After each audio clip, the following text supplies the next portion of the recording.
Income saving investment और digital economy पर यह खास प्रोग्राम लेकर हाजिर हूं मैं वैभव श्रीवास्तव।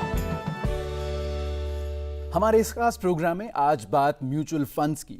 म्यूचुअल फंड्स को हिंदी में पारस्परिक निधि कहते हैं, लेकिन इसका अंग्रेजी नाम यानी म्यूचुअल फंड्स कहीं ज्यादा पॉपुलर है। म्यूचुअल फंड्स एक तरह का कलेक्टिव इन्वेस्टमेंट होता है जिसमें इन्वेस्टर्स का एक ग्रुप मिलकर स्टॉक्स, शॉर्ट टर्म के इन्वेस्टमेंट या दूसरी सिक्योरिटीज में इन्वेस्ट करते हैं। क्या है म्यूचुअल फंड्स के फीचर्स और किस तरीके के फायदे उठा सकते हैं इसमें इन्वेस्ट करने के बाद हमारे इन्वेस्टर्स, इसी के साथ बात करने के लिए हमारे साथ आज स्टूडियो में मौजूद हैं दो बहुत ही जाने माने और खास मेहमान, finance expert doctor Ravi Singh और पीएचडी चेंबर्स ऑफ कॉमर्स के chief economist doctor SP Sharma. आप दोनों का हम अपने प्रोग्राम में खैर मकदम करते हैं, वेलकम करते हैं। मेरा पहला सवाल डॉक्टर रवि से, एक आम इंसान की भाषा में अगर पूछा जाए, उनसे कहा जाए कि म्यूचुअल फंड्स क्या होते हैं, आप उनको क्या समझाएंगे कि म्यूचुअल फंड्स क्या हैं? देखिए, बिल्कुल म्यूचुअल फंड एक तरीके का कलेक्टिव इन्वेस्टमेंट है जो लोग इक्विटी मार्केट में खास तौर से निवेश करते हैं। और अब चूंकि यहाँ पर हम भारत की अगर ग्रोथ की बात करें तो जिस तरीके से स्टॉक मार्केट में कंपनी लिस्टेड हैं, उन्हीं कंपनीज की बास्केट को बना करके एक म्यूचुअल फंड यानी एक पूल फंड बनाया जाता है और उसके थ्रू यहाँ पर इन्वेस्टर निवेश कर सकते हैं। चूँकि आप जानते हैं कि भारत में बहुत से ऐसे लोग हैं जिनको कि निवेश की जानकारी नहीं है या फिर बहुत ही कम जानकारी के साथ यहाँ पर लोग चलते हैं, तो उनके लिए बहुत अच्छी अपॉर्चुनिटी होती है कि वो म्यूचुअल फंड के थ्रू निवेश करें और खास तौर से जो मार्केट की परफॉर्मेंस है उसमें उनके पैसे की बढ़ोतरी हो सके। बहुत से लोग एफडी में निवेश करते हैं, बहुत से लोग म्यूचुअल फंड में निवेश करते हैं, बहुत से लोग एसआईपी करते हैं, लेकिन म्यूचुअल फंड एक ऐसा इन्वेस्टमेंट है जिसके थ्रू मार्केट के इन्फ्लेशन को आप बीट कर सकते हैं। बिल्कुल सही। अब मेरा अगला सवाल होगा डॉक्टर शर्मा से कि किस तरीके से पिछले 10 सालों में, जैसा हम सभी ने देखा है कि इकोनॉमी में लगातार बदलाव आए हैं, हम सभी जानते हैं कि लगातार अलग अलग इन्वेस्टमेंट की अपॉर्चुनिटीज हमारे सामने आ रही हैं। डॉक्टर शर्मा, आप क्या कहेंगे, इस सब के बीच म्यूचुअल फंड्स कितना ज़रूरी रोल निभाते हैं और साथ ही साथ इकोनॉमी की एक ओवरऑल दशा, एक ओवरऑल डायरेक्शन क्या है इस वक्त? देखिए, जो भारत की अर्थव्यवस्था है वो एक स्टेडी इकोनॉमी है।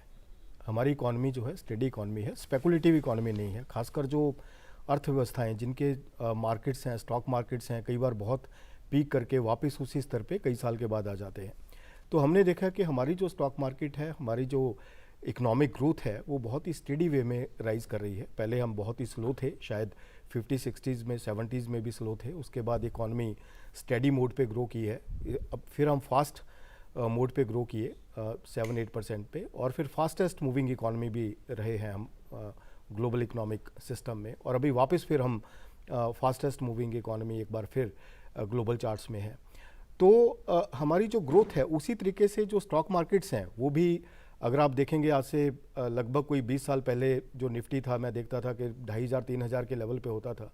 अभी जो निफ्टी है 17-18 हज़ार के लेवल पे पहुंच गया है। तो एक स्टेडी ग्रोथ देखा है पूरे मार्केट्स में, जिसमें कि म्यूचुअल फंड्स की इंपॉर्टेंस बहुत बढ़ जाती है। खासकर जब स्पेकुलेटिव मार्केट्स होती हैं जहां पे वापस वही स्तर आ जाते हैं कुछ ही सालों के बाद, उसमें म्यूचुअल फंड्स में ग्रोथ बहुत कम देखा गया है। जब एक स्टेडी ग्रोथ रहता है इकोनॉमी में और मार्केट्स में, तो म्यूचुअल फंड्स बहुत ही प्रफुल्लित होते हैं और इन्वेस्टर्स के लिए काफ़ी फ़ायदेमंद रहते हैं। बिल्कुल, जैसा कि डॉक्टर शर्मा ने अभी बहुत ही अहम बात बोली कि लगातार कुछ सालों से दुनिया की जो अलग अलग इकोनॉमीज़ हैं उनमें जो फास्टेस्ट ग्रोइंग इकोनॉमीज़ हैं उनमें भारत सबसे ऊंचे स्थान पे लगातार बना हुआ है, या फिर जो सबसे अच्छी परफॉर्मिंग इकोनॉमीज़ हैं उनमें लगातार भारत का नाम आता रहा है। डॉक्टर रवि, कितना ज़रूरी है म्यूचुअल फंड्स जैसे इन्वेस्टमेंट अपॉर्चुनिटीज़ में लोगों का पैसा लगाना? क्योंकि हम सभी जानते हैं कि म्यूचुअल फंड में जो पैसा लगाया जाता है वो सिर्फ बड़े इन्वेस्टर्स नहीं, छोटे इन्वेस्टर्स भी पैसा लगाते हैं। आपको क्या लगता है कि म्यूचुअल फंड के बारे में जब आप इन्वेस्टर्स को बताएंगे तो आप क्या कहेंगे, कितना पैसा लगा सकते हैं, कितनी बार पैसा लगा सकते हैं, इस सब की टेक्निकलिटीज़ क्या हैं? देखिए, सबसे पहले तो म्यूचुअल फंड में निवेश कैसे करना है मैं उसके बारे में बताता हूं, क्योंकि म्यूचुअल फंड में निवेश करने के लिए आप किसी भी स्टॉक ब्रोकर के थ्रू, बैंक के थ्रू, या फिर आप किसी भी रजिस्टर्ड ब्रोकर के थ्रू आप जाकर के म्यूचुअल फंड की यूनिट को इन्वेस्टमेंट में कन्वर्ट कर सकते हैं। और उसमें कोई लिमिट नहीं है, आप छोटा अमाउंट भी लगा सकते हैं। आप 500 रुपये भी म्यूचुअल फंड में लगा सकते हैं, आप 10,000 भी लगा सकते हैं, 10 लाख भी लगा सकते हैं। तो अलग अलग कैटेगरी से आप म्यूचुअल फंड में निवेश कर सकते हैं। दूसरा जो आपका सबसे बड़ा सवाल है कि म्यूचुअल फंड ही क्यों? आज आपके पास इन्वेस्टमेंट के कई एवेन्यूज हैं। जैसे सबसे पहला और अट्रैक्टिव एवेन्यू होता है लोगों का कि प्रॉपर्टी में निवेश कर देते हैं और प्रॉपर्टी के निवेश को बहुत लॉन्ग टर्म के लिए सोचा जाता है। दूसरा एक निवेश होता है जो सबसे ज़्यादा अट्रैक्टिव होता है खासतौर से गृहिणियों के लिए, वो होता है सोना। लोग सोने में निवेश करते हैं। और तीसरा होता है कि आप बैंक की एफडी में पैसा डालते हैं और आपको एक सेफ 4 से 5% या 6% जो भी बैंक का इंटरेस्ट रेट मिलता है वो रिटर्न मिलता है। लेकिन जब म्यूचुअल फंड की बात की जाती है तो ये सबसे ज़्यादा अट्रैक्टिव होता है और अट्रैक्शन का बहुत बड़ा रीज़न यहाँ पर ये है कि आपको एक अच्छी रिटर्न, जैसे अब आप सपोज करिए कि आप प्रॉपर्टी में निवेश करते हैं तो हो सकता है कि आपको रिटर्न बहुत अच्छे आ रहे हो लेकिन आपको बायर ना मिल रहा हो तो आप उसको बेच नहीं सकते हैं, तो लिक्विडिटी कम हो सकती है। इसी तरीके से सोने का अगर एक कंपैरिजन मैं आपको स्टैटिस्टिक्स देता हूं कि अगर 20 से 25 साल का कंपैरिजन किया जाए तो प्रॉपर्टी में आपको सिर्फ और सिर्फ एवरेज 20% के रिटर्न मिले हैं और साथ ही अगर आप सोने के निवेश को देखें तो 22% के रिटर्न मिले हैं। लेकिन जब इक्विटी मार्केट के निवेश की बात करें तो उसमें आपको 240% से ज्यादा रिटर्न मिले हैं। और म्यूचुअल फंड एक इसी तरीके की बास्केट है जिसमें कि अगर आप इकोनॉमी में पार्टिसिपेट करना चाहते हैं, स्टॉक मार्केट में पार्टिसिपेट करना चाहते हैं तो आपके पास कई ऑप्शंस हैं। आप सेक्टर वाइज जा सकते हैं, आप लार्ज कैप फंड में लगा सकते हैं, मिड कैप फंड में लगा सकते हैं, आप स्मॉल कैप फंड में लगा सकते हैं। साथ ही आपके पास सबसे बड़ा फायदा है कि अब सरकार ने इस तरीके से कर दिया है कि आपको टैक्स बेनिफिट भी मिलता है। तो मतलब कि आपको दोनों हाथों से रिटर्न भी मिलते हैं और आपका पैसा भी सेफ रहता है। तो इस तरीके से निवेश को अगर देखते हैं तो निवेश की आगे की जो रणनीति है उसमें म्यूचुअल फंड सबसे खरा होता है और आपको एक सेफ रिटर्न भी देता है क्योंकि इकोनॉमी आगे ग्रो कर रही है तो आपको अच्छे रिटर्न्स मिलेंगे और जो इन्फ्लेशन है उससे कहीं ज्यादा आपको रिटर्न्स मिलते हैं। बिल्कुल, इसी बात से जोड़ते हुए मैं डॉक्टर शर्मा से सवाल पूछना चाहूँगा कि सर, स्मॉल कैप जो इन्वेस्टमेंट्स होती हैं या म्यूचुअल फंड जैसी इक्विटी इन्वेस्टमेंट जो हैं वो जब तुलना करें, कंपैरिजन करें गोल्ड और प्रॉपर्टी के दाम पर और उसमें जब इन्वेस्टर्स पैसा लगाते हैं तो एक ओवरऑल 20 से 25 साल के वक्त में या अंतराल में, इस इंटरवल में इकोनॉमी पर इसका कितना ज़्यादा प्रभाव पड़ता है, सबसे पहली बात। और दूसरी बात, ये गवर्नमेंट की जो फंड्स हैं जो एक साथ इकट्ठा हो रहे हैं और बहुत सालों तक इकट्ठा होते रहते हैं जिसका फ़ायदा अंत में हमें ही मिलता है, उसमें किस तरीके से कॉन्ट्रीब्यूट करते हैं? देखिए, ये बहुत ही अहम सवाल है क्योंकि जब हम गोल्ड में या प्रॉपर्टी में इन्वेस्ट करते हैं तो उसका एक इंडिविजुअल को काफ़ी अच्छा प्रभाव मिलता है, अच्छा बेनिफिट मिलता है जी। लेकिन जब फाइनेंशियल मार्केट्स में, खासकर जब हम म्यूचुअल फंड्स में या स्टॉक मार्केट में इन्वेस्ट करते हैं तो वो मनी का जो है प्रॉपर यूटिलाइजेशन भी हो पाता है। सर, जो गवर्नमेंट की पॉलिसीज़ हैं, जो गवर्नमेंट के फंड्स हैं, उसमें वो अच्छे से चैनलाइज हो जाती हैं।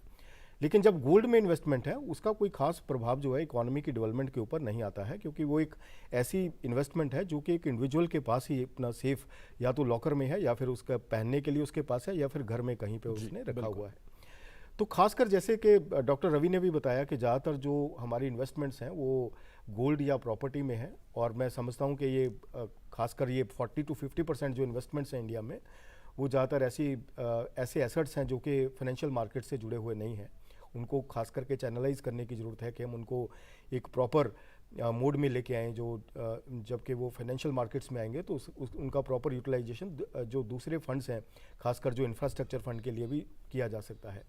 और यहाँ पे मैं ये बताना चाहूँगा कि जो म्यूचुअल फंड्स में, जैसे कि डॉक्टर रवि ने भी बताया, आपने भी उसका जिक्र किया कि एक लॉन्ग टर्म जो सस्टेनेबिलिटी है म्यूचुअल फंड्स में वो एक रहती है जिसमें कि जो सुझाव है जो म्यूचुअल फंड का मैनेजर है वो उसके जो स्ट्रेटजीज़ हैं उसके अनुसार चलता है। इंडिविजुअल्स को उसके बारे में सोचने का ज़रूरत नहीं है, बस खाली एक तय करना कि मैं लॉन्ग टर्म में इन्वेस्ट करना चाहता हूँ या शॉर्ट टर्म में करना चाहता हूँ या स्मॉल कैप्स में करना चाहता हूँ या मिड कैप्स में या लार्ज कैप्स में, वो उसको डिसाइड करना है। बाकी के डिसीजन जो हैं जो उसका फंड मैनेजर है उसके ऊपर छोड़ दिए जाते हैं, वो उस मनी को कैसे आगे प्रफुल्लित करता है, कैसे उसको फ्रूटफुल बनाता है।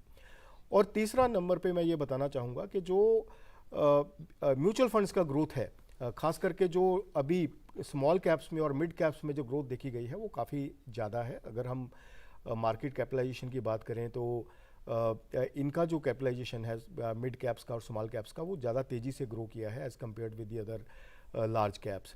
तो आने वाले टाइम में भी जो ग्रोथ है वो ज़्यादातर इन्हीं कंपनियों से ज़्यादा आने की उम्मीद है क्योंकि जो सरकार का फोकस है वो एमएसएमई के ऊपर अभी बहुत रहा है क्योंकि एमएसएमई एक मेजर ग्रोथ ड्राइवर है।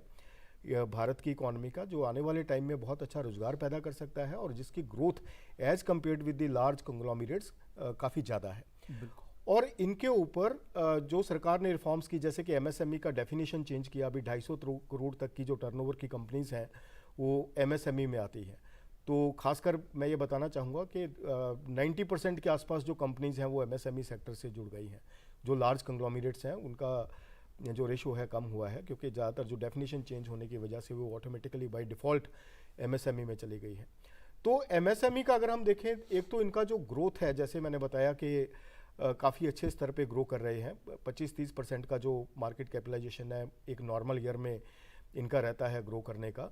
और दूसरा जो इनका फोकस है, खासकर जो एक्सपोर्ट्स में कंट्रीब्यूशन है, मैन्युफैक्चरिंग में कंट्रीब्यूशन है, अगर हम एक्सपोर्ट्स में ही देखें, करीबन कोई 40-45% का जो एक्सपोर्ट टर्नओवर है भारत का, वो एमएसएमई सेक्टर की तरफ से आता है। ये या तो फिर डायरेक्ट एक्सपोर्ट करते हैं या फिर जो लार्ज कंग्लोमरेट्स हैं उनको सप्लाई करते हैं। जो मेन कंट्रीब्यूशन है दैट इज़ मोर देन 40%।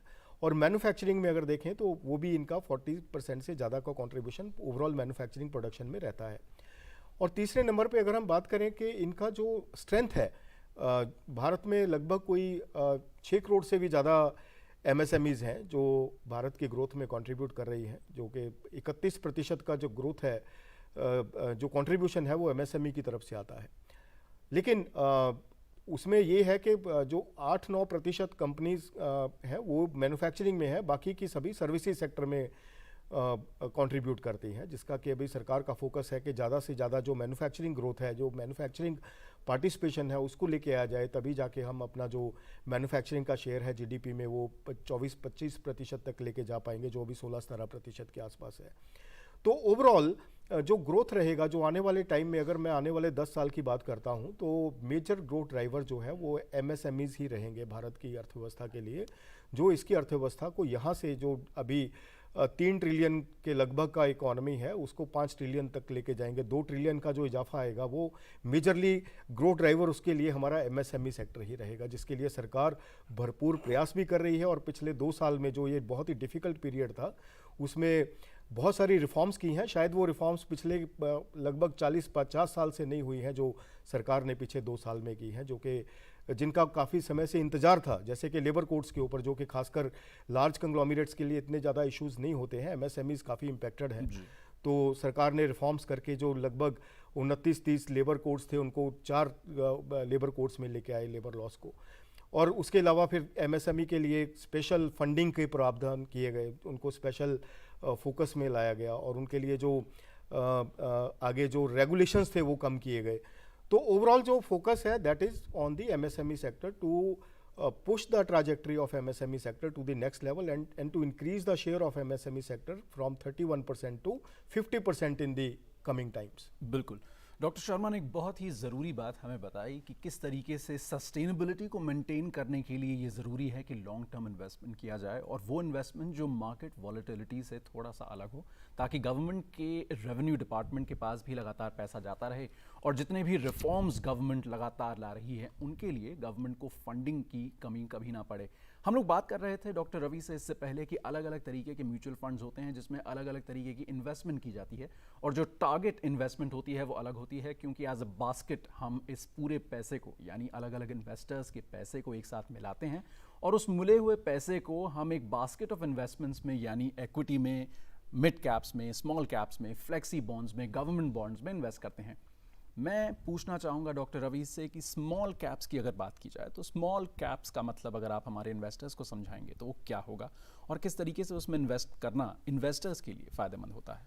देखिए, चूंकि यहाँ पर भारत सरकार की चर्चा हो रही है और भारत सरकार ने जिस तरीके से कोरोना पेंडेमिक पिछले 2 सालों में जो पूरे वर्ल्ड वाइड में कोरोना पेंडेमिक देखने को मिला, लेकिन यहाँ पर भारत सरकार ने बहुत अच्छे कदम उठाए, और इसी वजह से मैं एक कंपैरिजन आपको बताना चाहूँगा कि आप इस समय अगर कंपैरिजन कर लें, चाहे यूएस का मार्केट देख लें, इंटरनेशनल का कहीं का भी मार्केट देख लें, उसके कंपैरिजन में इंडियन मार्केट पे ज़्यादा कॉन्फिडेंस दिखाया गया है, और स्मॉल कैप और मिड कैप की जो कंपनीज हैं उनके रिटर्न 48% से ज़्यादा, यानी 48% से ज़्यादा इसीलिए आपको आपको मिल रहे हैं, क्योंकि उन कंपनी को काफ़ी हद तक सपोर्ट गवर्नमेंट ने दिया है। समय समय पर गवर्नमेंट ने काफ़ी फंड की अनाउंसमेंट करी है, और जिससे कि वो कंपनीज या फिर वो सेक्टर ग्रो कर सके। जैसे एग्जांपल के लिए इस समय जो पिछला बजट आया उसमें इंफ्रास्ट्रक्चर बूस्ट एक तरीके से दिया गया, और इंफ्रास्ट्रक्चर और कंस्ट्रक्शन से रिलेटेड जितने भी स्टॉक्स थे उनमें आपको 30% से ज़्यादा रैली देखने को मिल चुकी है। तो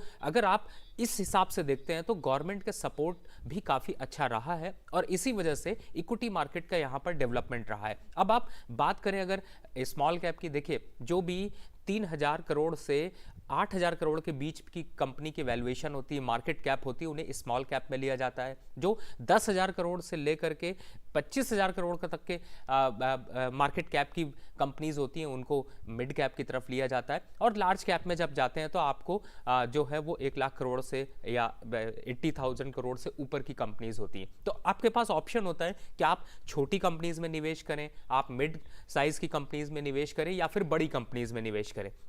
एग्जाम्पल के लिए आपने बहुत सी आईटी कंपनीज के नाम सुने होंगे, एसबीआई बैंक के बारे में जानते हैं, बैंकिंग सेक्टर से है। आईटी में अगर आप जाते हैं इन्फोसिस, टीसीएस, ये सब लार्ज कैप में आते हैं। लेकिन इसके साथ ही बहुत सी छोटी कंपनीज हैं, जैसे केपीआईटी टेक्नोलॉजी, आईटी सेक्टर से जाते हैं, वो छोटी कंपनीज हैं। आप बहुत से ऐसे सेक्टर हैं जिनमें कि आपको निवेश की बहुत अच्छी रणनीति मिल सकती है, या फिर आगे अगर आप जिस हिसाब से भारत सरकार यहाँ पर कदम उठा रही है उसकी वजह से, जैसा अभी डॉक्टर साहब ने भी बताया कि एसएमई सेक्टर को ग्रो करने के लिए गवर्नमेंट सपोर्ट दे रही है, तो ऑब्वियसली है कि उन कंपनीज की ग्रोथ बहुत बड़ी होगी। तो आप इस तरीके के स्टॉक में या इस तरीके की शेयर कंपनीज में आप निवेश करके आप अच्छे रिटर्न्स पा सकते हैं, और साथ ही आप ग्रोथ होगी उसका फायदा भी उठा सकते हैं। तो आप हमेशा स्ट्रैटेजी बनाकर निवेश करें। मैं एक सिंपल स्ट्रैटेजी आपको बताता हूं। बहुत से लोग इस चीज़ में कंफ्यूज होते हैं कि मुझे कितना निवेश करना चाहिए।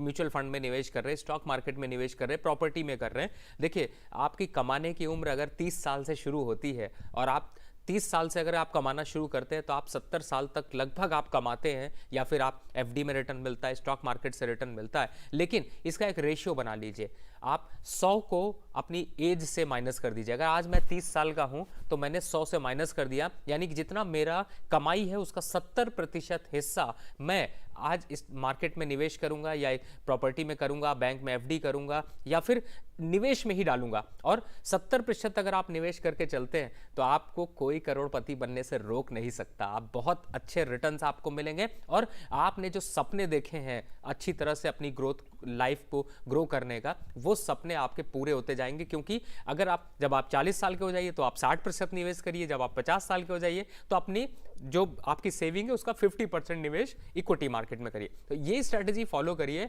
आपकी जीवन की सारी लाइफ जो है वो सुख चैन से गुजरेगी, आपके बच्चों की शादी अच्छे से होगी, आपके बच्चे की पढ़ाई अच्छे से होगी, और आप एक संपन्न परिवार कहलाए जाएंगे। तो एक निवेश की सही रणनीति आपको बहुत अच्छे रिटर्न्स दे सकती है। बिल्कुल, जैसा कि अभी आप कह रहे थे कि एमएसएमई बेस्ड बजट है, कितना ज़रूरी है कि ये जो स्मॉल कैप फंड की कंपनियां हैं, मतलब वो कंपनीज जो 25,000 करोड़ से या 10,000 करोड़ से कम का बिजनेस कर रही हैं, और जैसा कि आपने कहा कि 40% से ज़्यादा कंट्रीब्यूशन देती हैं इकोनॉमी में भी और बड़े कंग्लोमरेट्स में भी, कितना ज़रूरी होगा कि अगर हम इन कंपनीज में लगातार इन्वेस्ट करें और एक लंबे समय के लिए इन्वेस्ट करें, तो इनको भी कितना ज़्यादा फ़ायदा होगा, और इनको फ़ायदा मिलने से उस पर इकोनॉमी पर क्या इफेक्ट पड़ेगा, क्या कहेंगे आप? देखिए, मैं ये बताना चाहूँगा कि जो बजट की जैसे आपने बात की है कि बजट एक लॉन्ग टर्म सस्टेनेबिलिटी का बजट है, ये ज़रूर है, आपने बहुत सही बात की है। बजट इसके साथ साथ ग्राउंड टचिंग बजट था ये, जिसने ग्राउंड लेवल की रिफॉर्म्स की हैं, जो कि आने वाले टाइम में इकोनॉमी का अच्छा स्तंभ बन के इकोनॉमी को आगे एक ज़्यादा ऊँचे स्तर पर लेके जाएंगे आने वाले वर्षों में। और जहाँ पे ये सवाल है कि एमएसएमईज़ का खासकर जो कंट्रीब्यूशन रहेगा, कहाँ तक हम आगे इसको ग्रो कर पाएंगे और किस तरीके से ये अहम है, तो ये बहुत ज़रूरी है कि ये जानना कि सरकार का जो फोकस है वो इंफ्रास्ट्रक्चर डेवलपमेंट के ऊपर पीछे काफ़ी वर्षों से रहा है।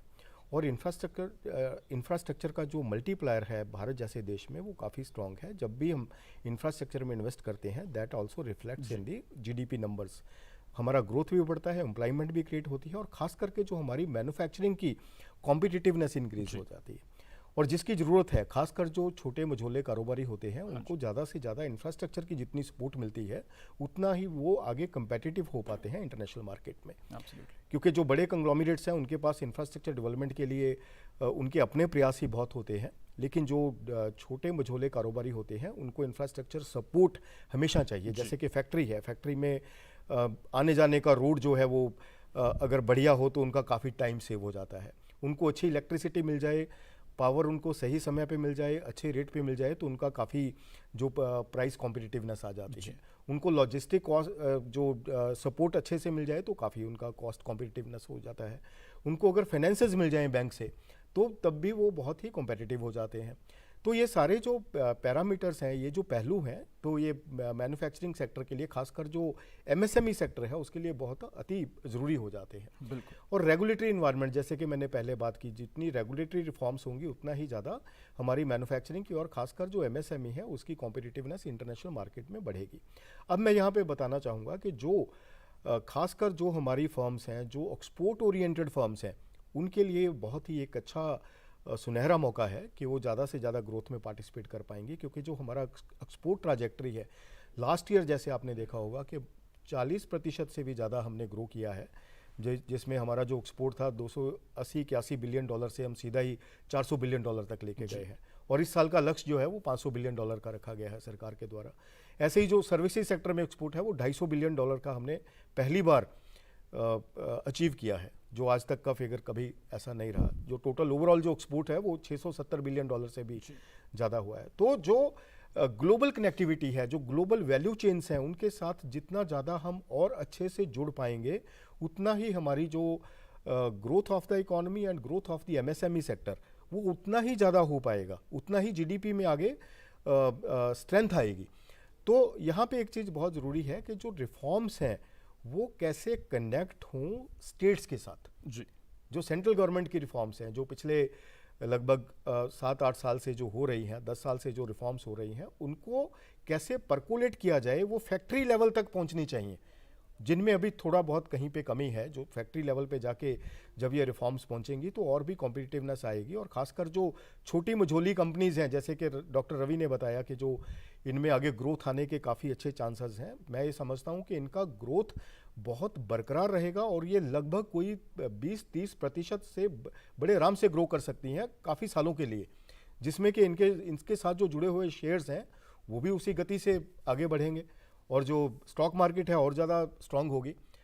अभी जैसे हमने पीछे 2 साल में 3 साल में देखा है कि जो पहले एफआईआई डोमिनेंस था मार्केट में, वो अब हमारा रिटेल पार्टिसिपेशन बहुत इंक्रीज हो गया है। जो रिटेल ट्रांजैक्शंस हैं वो काफ़ी इंक्रीज हुई हैं, मार्केट बहुत स्ट्रांग हुई है। नहीं तो जैसे वनरेबिलिटीज़ हैं, जैसे अभी हम देख रहे हैं रशिया यूक्रेन का वॉर है, इससे पहले कोविड रहा, इसमें भी जो मार्केट रेजिलियंस था इतना स्ट्रांग कैसे रहा? क्योंकि हमारा रिटेल पार्टिसिपेशन इंक्रीज हो रही है। उसी तरीके से जैसे ही एमएसएमई सेक्टर का और कंट्रीब्यूशन बढ़ेगा तो मार्केट और भी स्ट्रांग होती जाएगी और हम एक बहुत ही स्ट्रांग मार्केट, स्ट्रांग इकोनॉमी आने वाले टाइम में बनने वाले। बिल्कुल। तो जहाँ तक हमने अलग अलग फैक्टर्स की बात सुनी, चाहे वो ग्लोबल वैल्यू चेन्स को स्ट्रेंथन करने की बात हो, जो ट्रेडिशनल ट्रेड रूट्स हैं, इंटरनेशनल ट्रेड ट्रीटीज़ हैं या पैक्ट्स हैं, उनको स्ट्रेंथन करने की बात हो, माननीय प्रधानमंत्री जी भी लगातार ये बात कहते आए हैं कि ग्लोबल वैल्यू चेन्स में भारत का जो कंट्रीब्यूशन है वो आने वाले समय में बहुत बहुत ज़्यादा होगा, बहुत मजबूत होगा और भारत इसमें बहुत अहम भूमिका निभाएगा कि किस तरीके से इंटरनेशनल ट्रेड आगे किया जाएगा। लेकिन इस सबको ध्यान में रखते हुए हम ये भी देख रहे हैं कि कैसे एमएसएमई सेक्टर इस पूरी वैल्यू चेन में, इस पूरे घटनाक्रम में एक बहुत अहम भूमिका निभाने वाला है और यही वो एमएसएमई हैं जिसमें हम लगातार बात कर रहे हैं कि किस तरीके से पैसा इन्वेस्ट कर सकता है एक इन्वेस्टर। स्मॉल कैप्स में मैं वापस आऊँगा डॉक्टर रवि। स्मॉल कैप्स में ऐसी इंडस्ट्रीज़ में जो एमएसएमई सेक्टर्स में आती हैं उनकी अगर हम बात करें और हम चाहते हैं कि इन्वेस्टर्स जब म्यूचुअल फंड के माध्यम से और ज़रियों से इसमें ज़्यादा इन्वेस्ट करें, किस तरीके से इन्वेस्ट कर सकते हैं, ये तो एक सवाल है। लेकिन एक्सपेक्टेड रेट ऑफ रिटर्न कितना होगा और लॉन्ग टर्म या शॉर्ट टर्म की लिक्विडिटी की ज़रूरतों को देखते हुए आप क्या सुझाव देंगे एक इन्वेस्टर को कि उनको किस तरीके से इन्वेस्ट करना चाहिए? 10 साल, 15 साल, 20 साल, जो रिटर्न की जो वो उनको महत्वाकांक्षा है या फिर वो सोचते हैं कि इतना रिटर्न आएगा ही आएगा, कितना होगा वो? देखिए, सबसे बढ़िया रणनीति ये होती है म्यूचुअल फंड में निवेश की कि आप हर 6 महीने में म्यूचुअल फंड के डाइवर्सिफिकेशन कर लें।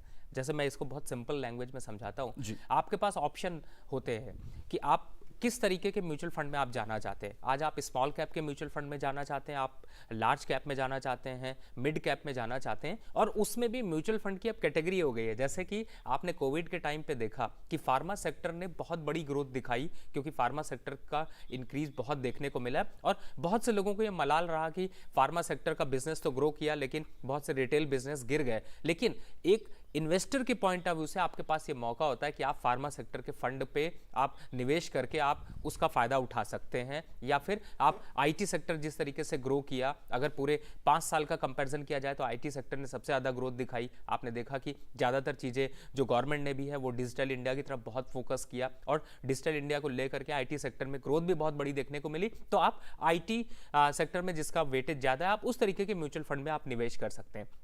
अब मुद्दा ये आता है कि आपको रिटर्न कितने मिलने चाहिए। देखिए, रिटर्न जब भी कैलकुलेट करिए, एक पेन और पेपर ले लीजिए, आप एक प्रॉपर्टी को देख लीजिए कि आपने अगर प्रॉपर्टी में सपोज 1 लाख रुपए लगाया तो वो आपको क्या रिटर्न देगा आने वाले 5-10 सालों में। और उसी समय आप ये भी देख लीजिए कि बैंक का जो आज रिटर्न है, जैसे आज 5 से 5.5% का रिटर्न मिल रहा है, टैक्स काट के देखें तो 5% ही मिलता है, तो वो अगर आप 1 लाख रुपए बैंक में निवेश करते हैं तो आगे आने वाले 5 और 10 साल में आपको क्या रिटर्न्स मिलेंगे। साथ ही सोने में भी एक एवरेज एक्सपेक्टेड रिटर्न आप बना सकते हैं कि आपको 10 से 12% के सोने में रिटर्न मिल सकते हैं। लेकिन जब म्यूचुअल फंड की बात आएगी तो आप देखेंगे कि इसमें आपको 18 से 22% तक के रिटर्न 5 साल में और 10 साल में एवरेज कांस्टेंट रिटर्न मिल सकते हैं। तो आपके लिए तो अपॉर्चुनिटी है कि आप इक्विटी और म्यूचुअल फंड की तरफ जाएं, क्योंकि ये ज्यादा अच्छे रिटर्न्स हैं। अगर आप चाहते हैं कि आप डाइवर्सिफाई करें तो आप ऐसा भी कर सकते हैं कि आप 70% अपना फंड म्यूचुअल फंड पे रखें और